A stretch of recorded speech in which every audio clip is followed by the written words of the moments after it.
Segitu banyaknya, kayaknya Reza nggak bisa menghabiskan semua asinannya. Jadi terpaksa harus disimpan di dalam kulkas.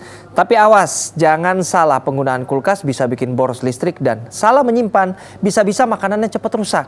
Lagi-lagi nih, Reza punya tipsnya. Ini dia.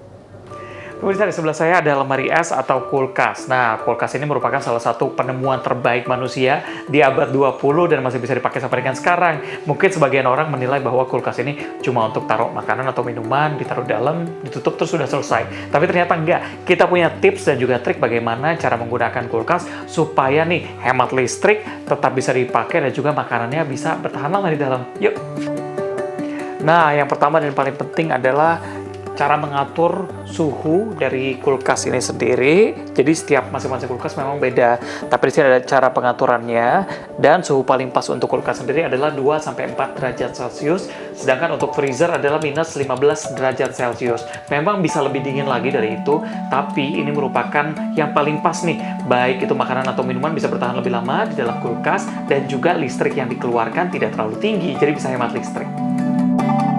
Pengaturan suhu pada titik terendah berdampak pada konsumsi energi listrik lebih banyak.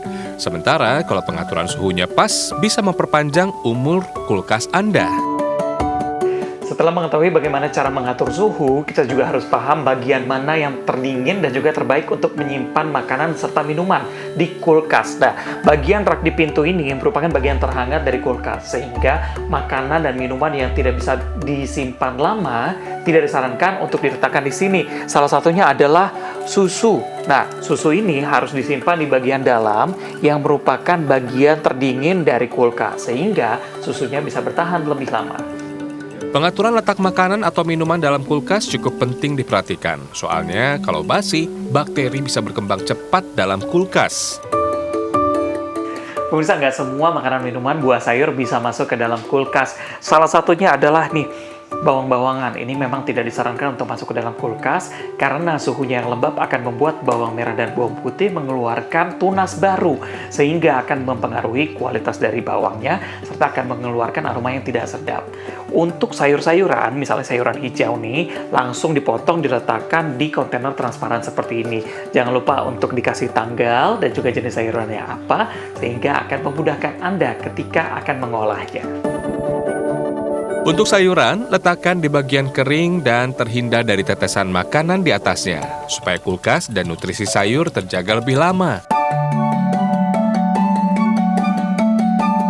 Nah, satu lagi yang paling penting nih, kulkas memang bisa mempertahankan makanan lebih lama, tapi jangan terlalu lama juga nyimpan makanan dan minuman di dalam kulkas, karena tetap bisa busuk dan juga basi. Ketika sudah busuk dan basi, ini akan mempengaruhi makanan lainnya yang ada di dalam kulkas. Reza Helmi, Saiful Rizal, Jakarta.